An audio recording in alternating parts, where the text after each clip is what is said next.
LeBron James is turning 41. Is he also going to miss the All-Star game? That's next.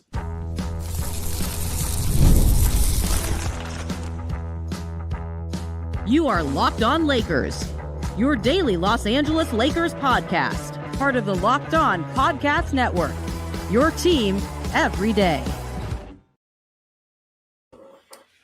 Thanks to everybody for making Locked On Lakers first listen of every day, Monday through Friday, sometimes on weekends, no matter how or where you get your podcast.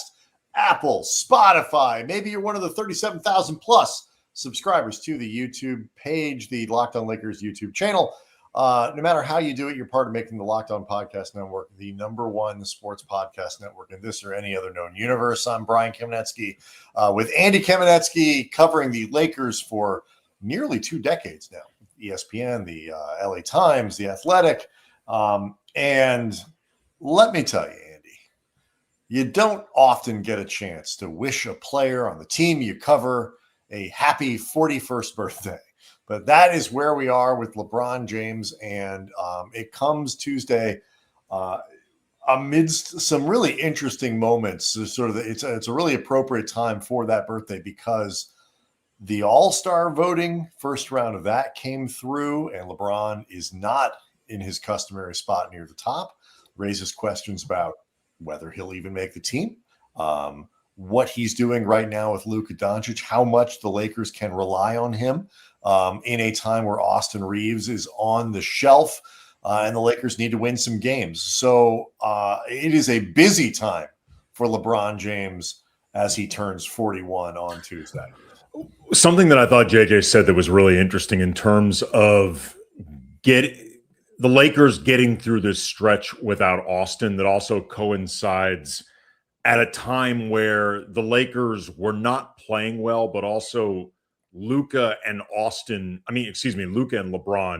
did not seem to be on the same page at all on the court and really did not seem to be in any type of synergy. I asked JJ, and I prefaced this, I made it very clear. I'm not trying to create some glass half full explanation or perspective on Austin being out 4 to 6 weeks. I would think minimum. Like, that is not good for the Lakers, full stop. That being said, though, with Austin being out, and the things that need to be ironed out in terms of LeBron and Luka getting on the same page, does that make it in some ways a little bit more streamlined just because it's one fewer person that you have to work into that mix and figure out the dynamic and how all this stuff works? And while also making it clear, this is not JJ saying, this is the good news about Austin being out.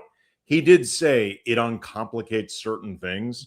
And I think we saw some signs of the decluttering in the win against Sacramento. We obviously need to see bigger sample size against better opponents starting Tuesday against Detroit. But I do think we saw some signs of how the two of them can work both together more effectively and separately together in the way that JJ ran the rotation, some lineup tweaks, things like that. And also the best ways to get LeBron some of the easiest shots possible when you take into account just he's 41. It's amazing that he can still play at this level at 41, but LeBron will be the first to tell you, man, it ain't getting any easier. No, I mean, look, there are the hard part with the three guys with LeBron and Austin and Luka, obviously, has always been when the three of them play together. When generally speaking, the two-man combinations since Luka has arrived have been more successful. You've had more success. Not the Luka and LeBron one, though.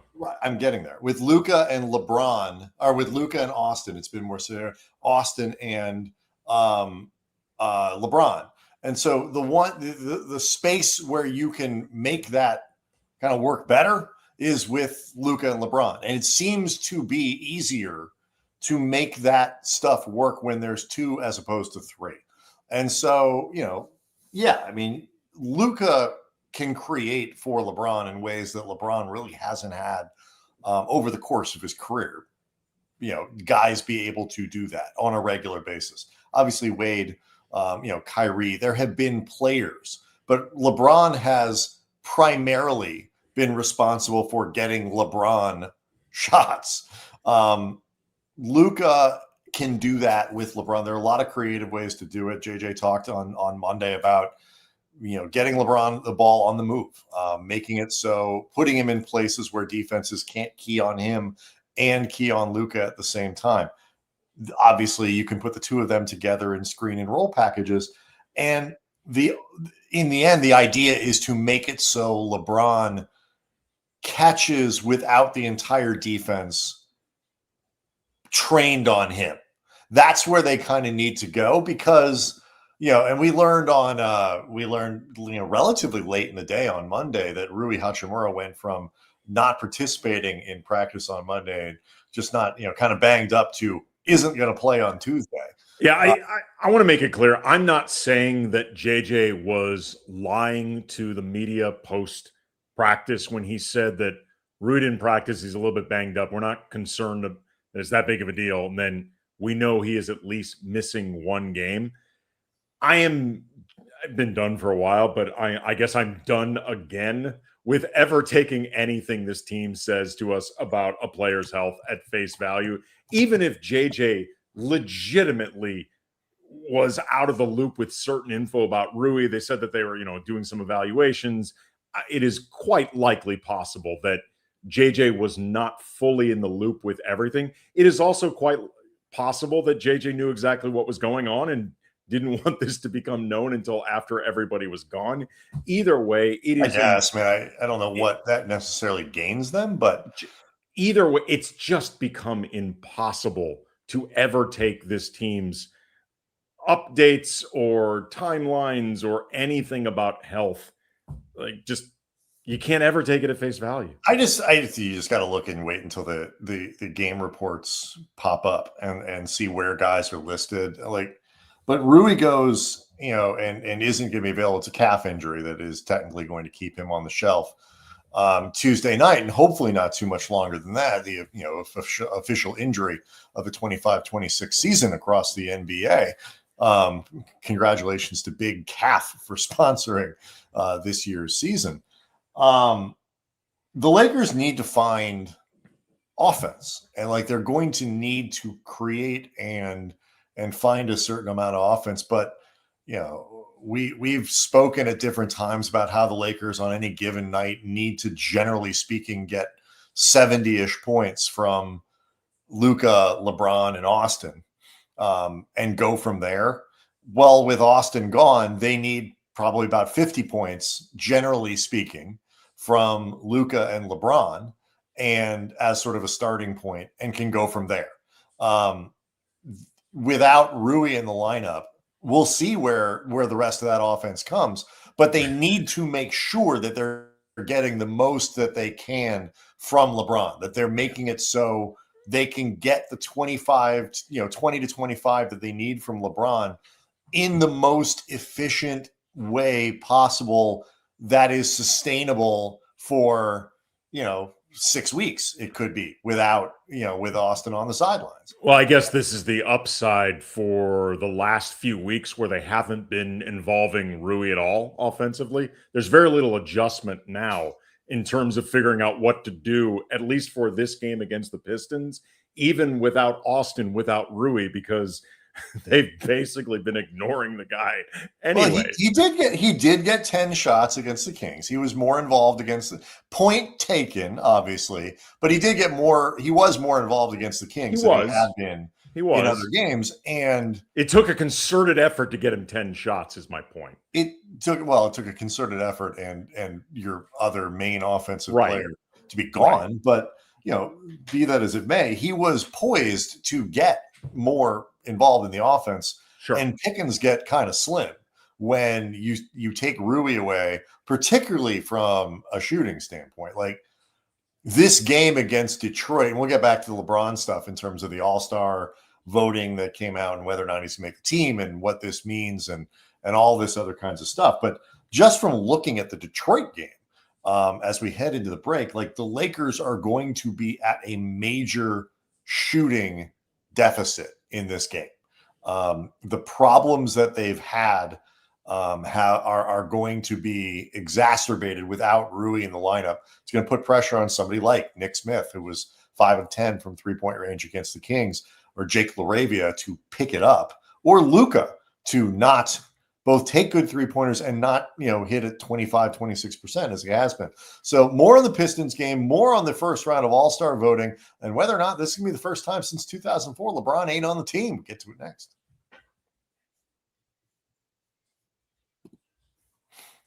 Locked on Lakers is brought to you by Game Time. During basketball season, there is nothing like being in the building, the energy, the crowd, that first big run that gets everyone on their feet. Fans want to be there for those moments, not stuck refreshing screens or guessing how much tickets are actually going to cost. And that's where Game Time comes in.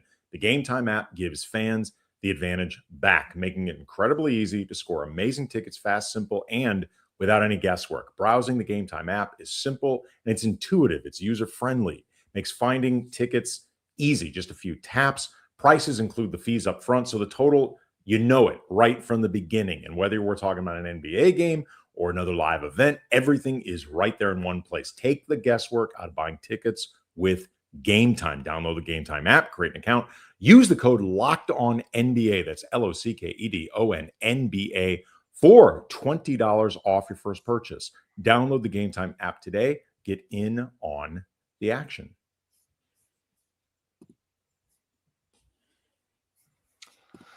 So obviously, Andy, look, like the Lakers are in a tough spot. They're down Austin. They're down Rui. They're still without Gabe Vincent, who, as much as he has sort of fluctuated in the quality of his play, plays a position the Lakers simply don't have very many guys.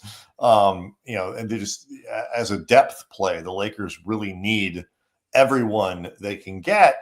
You have Tuesday's game against the Pistons, back-to-back games against Memphis. Then you play New Orleans, it's San Antonio, Milwaukee, Sacramento, Atlanta, Charlotte, Portland. Like there are some important, and I mean important in the sense of, games you got to win, games you got to bank against lesser teams coming up.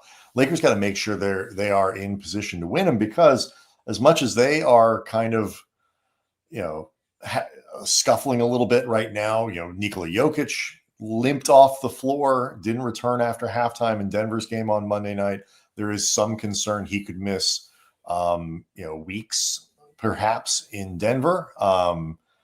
Guys are stuff is happening all over the NBA, and Lakers just got to kind of figure out a way to win games. It's interesting that, like, in that regard, to hear kind of JJ talk about on Monday and players talk about kind of, it felt to me like sort of regaining a little bit of identity and culture that they had at the beginning of the season when they were playing through a lot of injuries, but seemed to be playing in a certain way.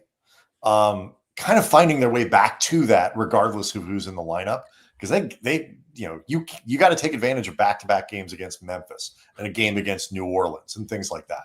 I thought Vando said something really interesting during Monday's practice about the defense in Sacramento versus Sacramento, and the need for the Lakers to be aggressive defensively, as opposed to the way he framed it. Originally, he said the words laid back, but what he really meant, and he used this word, was playing conservative defensively. And he talked up the importance of the Lakers being disruptive through steals and deflections and flying around through energy. And I think for this particular group, with this particular roster and the lack of plus defenders, we have talked about this, some of the redundancies among the players that they have, like, they have to find ways to end possessions that aren't necessarily about defending somebody into a miss, like to offset the lack of, again, the quality of defenders on a player-by-player basis on the roster. And, like, they have to make sure they're not gambling too much, but they are a team that I think actually has to gamble a bit, like, especially just getting deflections, like forcing an offense to reset, getting them out of rhythm. Like, they're going to have to find ways to be opportunistic and resourceful, because I think Vando hit on something in talking about, they got to play smart and they got to play within a structure, and there's got to be communication, everybody on a string, all of that stuff. But they're not a group that's really equipped to play conservative. Like, they have to kind of make things happen defensively. And it speaks to, again, just the general need for this group to play with urgency and an energy and all of that sort of stuff. That to me is really what it gets to, because I don't love the idea of this group getting kind of any sort of a gambler's mentality. I actually think they really do need to play as much in a structure where everybody can depend on the next guy to do what they're supposed to do. And when you start gambling, that's when you end up in scrambling and things like that. And they don't have the athletes to really recover from that. But what I do think, I think it depends on how you're gambling and who's gambling, but sure, but it almost sometimes doesn't matter. When one guy gets pulled out of position because they make a gamble, it tends to open a door for a smart and a well-run offense to basically get everybody scrambled around. But what I do think, what Vanderbilt is saying that I think makes a lot of sense, is that mentality, and you use the word urgency. If you have that feeling of aggressiveness, of activity, of you get a hand on a ball, jump passing lane, hit the floor, get up on a body. I think the biggest place where the Lakers, that easiness, that laid back, that conservative nature comes, is where you see when they are switching a lot. It's not just that they're switching, it's that they're switching very easily and without too passively, without that switching defender being up on the person that they're switching to, so that the offensive player isn't really facing any resistance at any point. That's why that's the kind of thing where I think to me, it doesn't mean gambling. It doesn't mean, taking too many unnecessary chances or whatever. Calculated risks, there happen all the time. But do what you're doing with energy and aggressiveness, and don't let plays come to you. Try to force a little bit more of what the opponent, of yourself onto the opponent. That to me, I think, is exactly the correct mentality for how the Lakers need to play defense. It's part of the reason that I don't like the way this group switches so frequently, in part because it hasn't been effective. And I don't think they do it in a way that is particularly successful, but no, it is generally not the first thing that I think that they want to try to do. But when they do it, they don't do it well. Well, I think they actually do often do it as I think they do often do it as a first resort. And the reason I don't like it is because I feel like it lends itself a lot to this group collective mentality, their worst habits of, you're quite literally passing off your assignment to somebody else. And I realize switching is a defensive strategy. Like there's a method to the madness of it. But I feel like for this group, particularly with sort of its collective personality and the way they can get too casual anyway, anything that encourages them not to be just fighting at all times, I don't like it for this group. I just don't think it works. I don't think they have great personnel for it anyway, all that stuff, but I don't think it works for them as a mentality. Like, I think it would be better for them to be fighting through screens more, to be really working to stay in front of their man more. I don't know if it's going to be more successful or not on a possession by possession basis, but I think it will raise the urgency and focus for this team in ways that in the long run will pay off. Maybe. Look, I think when they're not going well, when they try to fight through screens and fight over, and they have a lot of guys who are really bad at it. Sure. They're not good chasers. They're not good at getting over screens. They're not Sure. good at making. And so you have to compensate for that sort of thing, and sometimes switch strategies. Sometimes that means switching more, and depending on who you have on the floor and things like that. These are things that you have to do. I don't think I agree with you that it can play into the sort of passivity, but I think sometimes too they get to that point because they're not fighting that hard over screens and they're not making the right decisions about closeouts, and they're not their decision making on rotations isn't as good, all that stuff. And so whatever they do, you can switch really aggressively. They have had moments this season when they deploy that sort of more frequent switching defense, and they do it with aggression and urgency, and they're up on their defender, they're up on their assignment, and they're kind of jumping the other team's offense or whatever, and it works very, very well.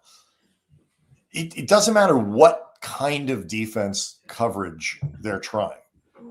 If they're not going to do it with aggressiveness and urgency and all that, doesn't matter what they do. There's some truth to that for sure. And I think that is the bigger problem, is that they just don't move with enough aggression.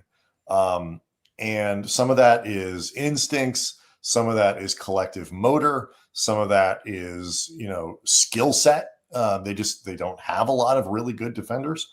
And I think they have to avoid getting discouraged on that end. Like they just can't allow 2 or 3 or 4 bad possessions defensively to kind of become 5 or 6 or 7 or 8, which I also think tends to happen. They just get kind of put on tilt and they can't figure out how to get themselves off of it.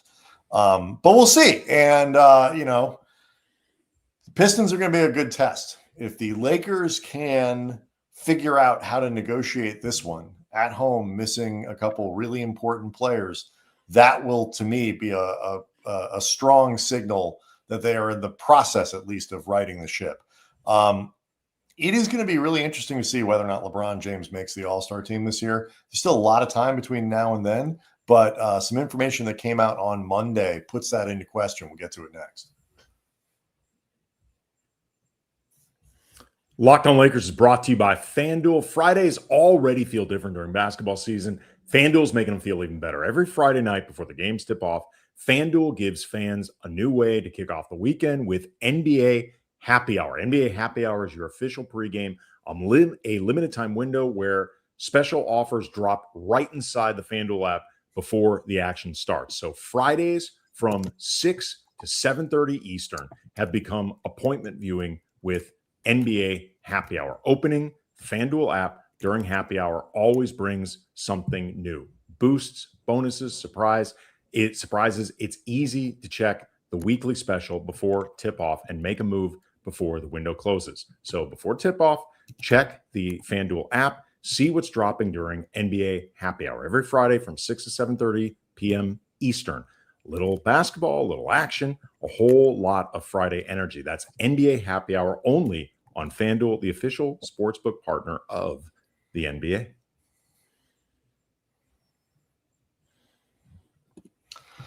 It'll also be interesting, Andy, to see if the Lakers can negotiate things offensively if the Pistons do a little better job than the Kings did at gumming up what the Lakers do, like really throwing bodies at them, making them move, making them make decisions, making them shoot. But anyway, I do want to let people know too, before we get to LeBron, that the Everydayer Club is a new part of the Locked On experience. You've helped make Locked On Lakers one of the biggest shows on the network, and some of you want a different experience. We know because we get your emails and we get your tweets.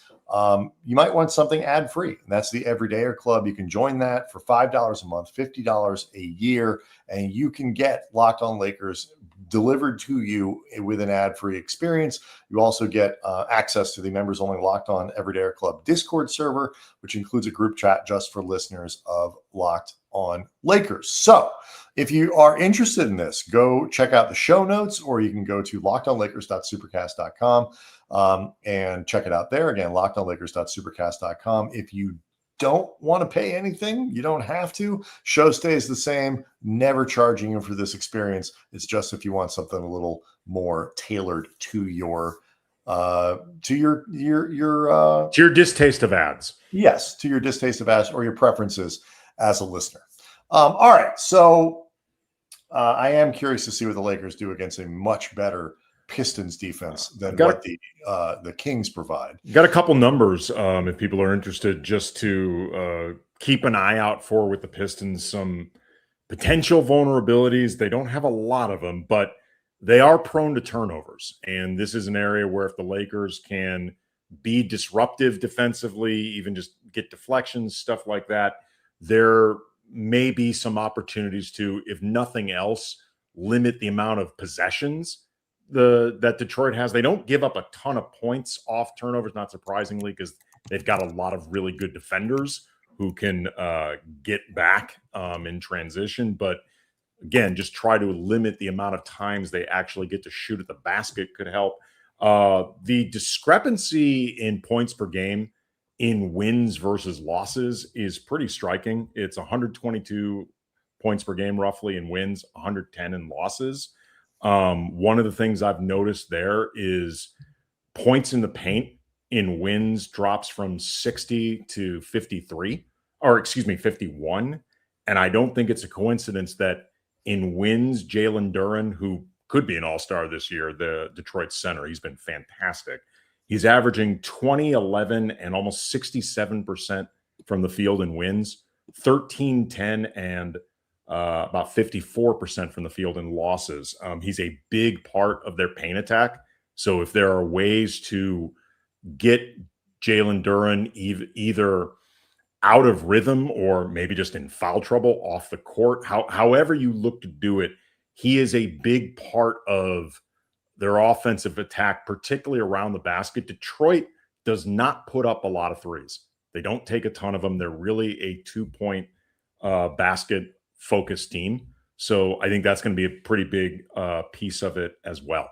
To that end, the Lakers will have DeAndre Ayton, but also Jackson Hayes should be back in the lineup. He practiced on Monday. He's off the injury report. I don't believe I saw him on the injury report. So this is going to be a fun game. It's fun. The Pistons are good again. They, with the Knicks, are clearly right now the class of the Eastern Conference, and it's going to be a fun game to watch. And shot selection. Keep an eye on Lakers shot selection. I am fascinated by what happens if LeBron James does not move up in the fan voting. All right, because right now LeBron is 9th. The first round came out. Luka is number 1. It goes Jokic is 2. This is just obviously the Western Conference. Curry, Shea, Wemby, Edwards, Denny Avia. He's having a great season. He's having a phenomenal season. He's gonna be on an all-star team, one way or another. KD and then LeBron and then AR. That is not likely to, you got to get up. I forget exactly how this works, but you're certainly not going to be voted in 9th. And so if he is not LeBron, finishing high enough, it calls into question whether or not he makes the team at all, because he's only played 14 games. And in those 14 games, the numbers aren't terrible. He's averaging 20 and a half, 5, and almost 7 assists. He's shooting over 50% from the floor. But that would probably need to tick up a little bit over the next couple of weeks. And again, he just doesn't have a ton of games under his belt. It's certainly very much in the realm of possibility. He just wouldn't make the team. I think he wouldn't make the team, in all honesty. His numbers are not bad by any stretch, but they're not LeBron-esque numbers either. And when you take into account the amount of games missed, where the Lakers currently are in the standings, which often affects how these choices get made by the coaches and the people that ultimately the selections finally get narrowed down. And to be totally honest, he has not had a huge consistent effect on the Lakers winning. Like it's been covered a lot. They have not been winning as much since LeBron's return. I want to make it clear. I'm not saying this is LeBron's fault. I'm saying the coinciding of them losing more games with LeBron's return, even though I think there are a lot of circumstances, including other guys he is not LeBroning them to victory. Right, they're struggling. He has not had a great effect on the defense. Like it's okay to say like LeBron is not. No, he's not playing it at all. Effect on the team in terms of really elevating their play. I don't think he's playing at an all-star level. To be perfectly candid, he's not. It doesn't mean he's playing badly, but I don't think he's playing at an all-star level. And if he does not have that big bump from the fans, which in and of itself is. It's frankly unusual to see them paying this much attention. Like typically a guy like LeBron is such an institution within the league. He can often get in regardless of what's going on just through the power of the brand. Like I'm surprised he's at 9th. I was too. I was absolutely surprised. I mean, certainly just, Denny Abia has been phenomenal, but just to be behind him, small market, it's international voting and all that kind of stuff. But the hard part, is originally the issue was going to be, can the Lakers have 3 guys? Luka's obviously going to make the team, but now Reeves being an all-star, which seemed like it was going to be pretty inevitable, that is kind of called into question if he's going to miss 4 or 5, 6 weeks. Now he runs into a situation where he's not going to have enough games, and the Lakers no longer really need to worry about having can you put 3 Lakers on the team if they're in 4th or 5th in the Western Conference? That may not be an issue because Austin may not be able to play. Yeah, and then you start, I hope it's not, I really hope it's not the case. But, if Jokic, misses 6 weeks, he may not be able to play. And guys have been in and out of the lineup. It is getting really hard in today's NBA to find enough players to play in these games because so many guys keep getting hurt. I mean, Wemby, who is going to be on the All-Star team, Wemby's not played 20 games this year. Like, it's just everybody. The games played thing, I think, is going to be, in the end, among the less important things that I think people will decide whether or not to put LeBron on the team. And if he, let's say, spends the next 3 or 4 weeks without Austin on the floor and averages something closer to what he did last year, like really bumps it up to, 26, 27 points, 6, 7 rebounds, shoots over 50%, has 7 or 8 assists a night, and the Lakers keep winning, he actually could play his way on. Well, I mean, but at that point, LeBron is actually making more of a legitimate all-star case. I'm saying, my point is, there's still a way, certainly room for him to play his way onto the team. It's just amazing. It's so crazy to be talking about the idea of LeBron playing his way onto an all-star team. He has not been anything but selected, for one of these things since his rookie season. I know. And 2004 was the last time LeBron James was not put on an all-star team. George W. Bush was president the last time LeBron was not put on an all-star team. Yes.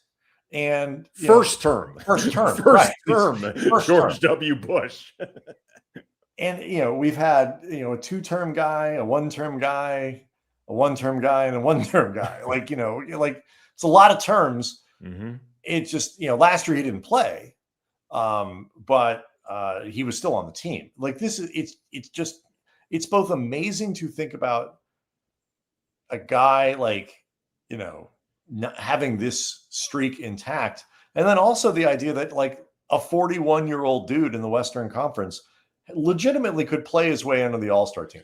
Well, he's not on it now. I would agree with you, but he's not on it. What's interesting about it too is if LeBron didn't end up making the team, I'm sure there would be a part of him that it could hurt his ego on some level. And I don't mean that to say LeBron's egocentric, but this really would speak to basketball mortality, like in ways that LeBron is perfectly aware of it. He talks about it openly, but it's still a reminder of where he is at in his career. But I disagree with the idea that it's not even just straight ego. Like the idea that you're telling LeBron that we think 15 guys are better, they're 12 or whatever it is, are better than you. Right. And like that is straight ego. Right. Like, and there's a piece of that I'm sure on a human level could hurt for LeBron. The flip side of it, though, I think there's also a part of LeBron that if he's really being honest with himself and honest with other people, wouldn't mind having several days off. He's done this 20 times. There's nothing new for him to discover from it. He was already candid in ways that I'm not even sure was great for getting the team geared up against Houston on Christmas. But yeah, I wasn't that excited to be playing in this game. He would have rather been at home with the family. Like there's a part of LeBron that I think would be perfectly okay with not dealing with the pieces of the All-Star game that, to be perfectly honest, are a total pain in the ass for all the players. Oh, I think he wants to be named to the team and not play. Yes. I think his ideal scenario is I'm on the team and I don't even have to go. Right. I mean, it's in LA, so it doesn't. But not because I'm injured. Just they don't make me I just go. don't want to do any. I don't want to do any of this stuff. I just want to be on the team. They name me, and out of respect for everything I've done for this league, they say you can be an all-star, but you don't have to go. We don't care that you're healthy. I actually think a lot of all-stars would prefer that. But I will say this. I've said for years, the only people who should get a break during the all-star are the guys that get named to the team. They're the best players. Everyone else should have to work. I do think there's an upside to the Lakers, and we can quit after this if he doesn't play. Remember, like Damian Lillard every year would get snubbed from the All-Star team and go average like 58 points a game in the second half of the season because he was so outraged that he didn't get named to the team. I actually think if you kind of take that shot at LeBron, like, you know what, old man, congratulations, you're 41. You're still putting on a pretty good show, but you're not one of the 15 best guys. I actually think that could be a really strong motivating factor for him in the second half of the season that could benefit the Lakers. So I say leave the old man at home. Let's see what happens. Locked On Lakers on YouTube is ringing hangout with over 37,000 subscribers to the channel. We will be back after the Pistons game to tell you what happened. We hope you see you there. Everybody have a good day.